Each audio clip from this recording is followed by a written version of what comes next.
Well, sir, the evening meal has been over only a few minutes as we enter the small house halfway up on the next block now. And here in the living room, we find Mr. Victor Gook all by himself.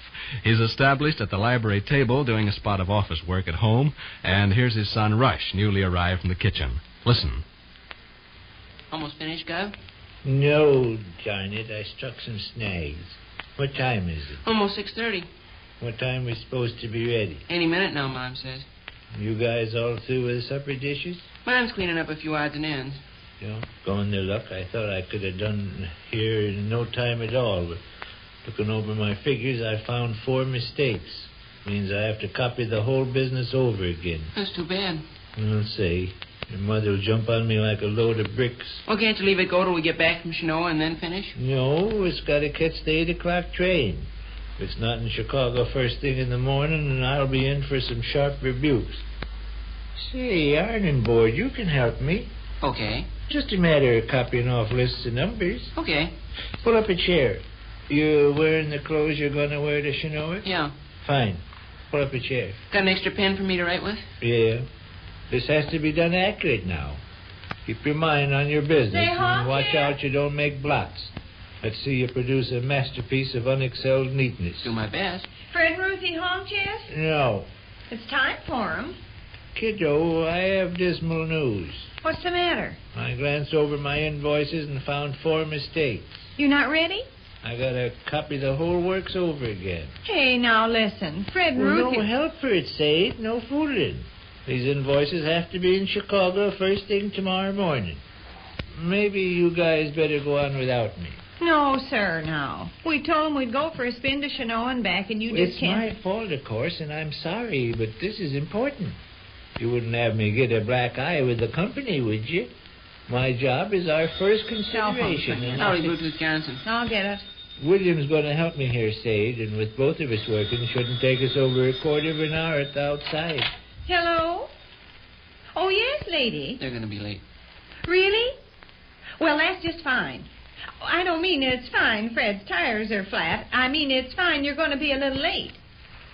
Oh, Vic stuck with some office work. Yeah, he thought he had it all finished before supper, but he just now looked it over and found a batch of mistakes. Has to copy it all over again. Yes. Well, you people hop to the tires and come around when you can. You bet. All right, lady. All right, we'll run out when you honk your horn. All right. Goodbye. How late they going to be? Well, as long as it'll take Fred to pump up 3 tires. Oh, I'll be through in waiting. 3 tires, huh? Hey, why don't he get new ones? No more fabric on them darn things of his than you could stick in your eye. By George, we'll just about get out on the hard road. I suggest you apply yourself to the task in hand, Walnut Stain. Let the drawing room crosstalk go till we're motoring gaily towards Chinoa. Okay. You've got a good start there. Keep on hitting the ball. Okay. Say, I had quite a little chat with Miss Scott this afternoon. Must have talked 2 hours or better. She was just as nice as pie. And by nice, I mean nice. I don't mean any la-di-da stuff. We talked together as easy and comfortable as me and Ruthie talk.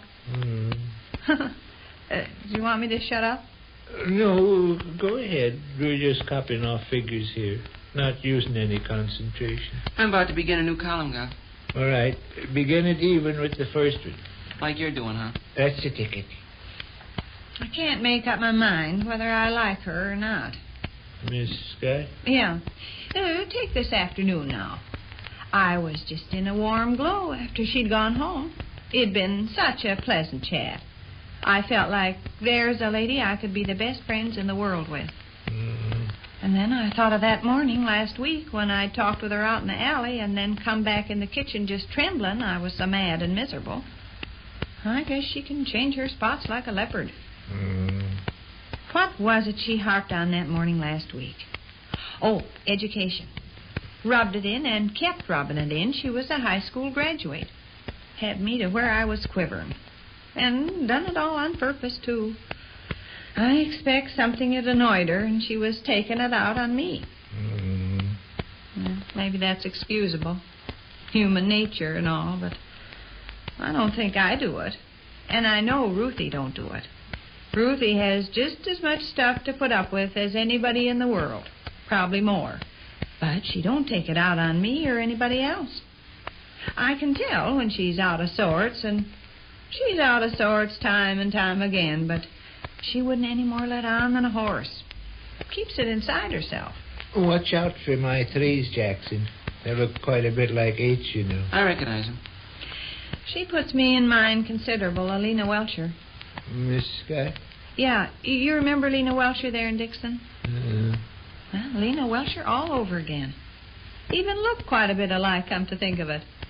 Lena had them same bright black eyes and quick way of moving. Lena's big trouble was being spoiled. 6 older brothers, the youngest one 20, and her only a little baby. Had everything in the whole wide world she could possibly want. This is 3, ain't it? Yeah. Okay. Well, I can be wonderful friends with Miss Scott if she was always the way she was this afternoon. Sweet and confidential and generous. I'm kind of a soft, silly Billy, you know, and when people are good to me, my heart just melts. Probably that's my trouble with a lot of ladies. They size me up for a bunny rabbit. Certainly the way it worked out with Miss Applewright and Miss Brighton, too.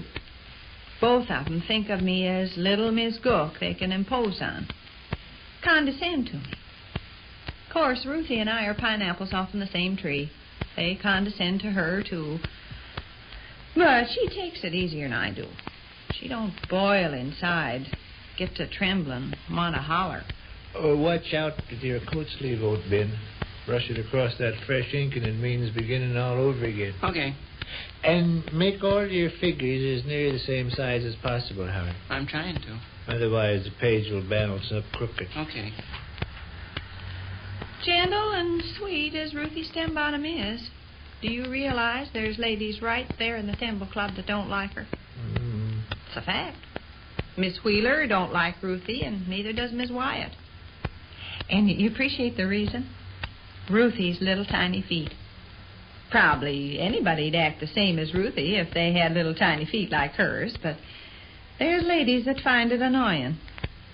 Wherever she is, she's always got to put her feet very prim and ladylike on the floor, but always stretched out a little and always in sight.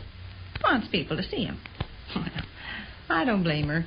If I wore shoes size quadruple something or other, I'd probably want to put 'em on exhibition, too.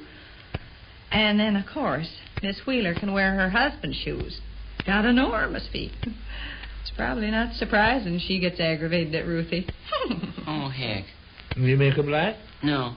What'd you do? Mistook a 3 for a 6. Oh, can you fix it okay? Yeah. Never noticed a difference. Yeah, come to think of it, Miss Scott's an awful lot like Lena Welcher there in Dixon. Same sharp black eyes and quick way of moving around. Funny it never struck me before. And Lena was changeable, too. 1 minute trying to scratch your eyes out, and the next minute arms around the neck. People certainly are peculiar. We're running low on ink. There's enough, though. Here Miss Scott and I chat this afternoon. A person would have thought we were the closest chums since Adam. Tomorrow morning I may go out on the back steps to shake my mop, and she'll be out on the back steps shaking her mop, and I'll get the coolest little brief nod that ever was.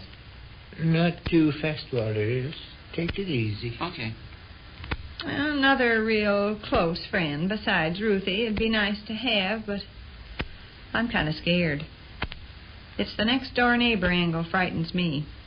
Next-door neighbors are thrown in each other's lap too much. I've seen ladies quarrel time and time again for no other reason in the wide world but that they live... So am I. All done? Yeah. Yep. Didn't take long. Well, with 2 guys hitting the ball, you can expect yourself. By George, I done the finest. Hey, there they are. Okay. Both your coats in the hallway? Yeah. Yep. Let's go, then. I'll have to slip these papers in the envelope, drop it in the mailbox somewhere on the way. Well, let's not keep 'em waiting. I'll move as fast as I can. Say, did you hear anything I said? When? While you were working just now. Gosh, kiddo, I don't think so. Did you, Willie? Hear anything you said? No, not a word. Huh? Well, I had a nice sociable gossip all by myself. Well, let's go. which concludes another brief interlude at the small house halfway up in the next block.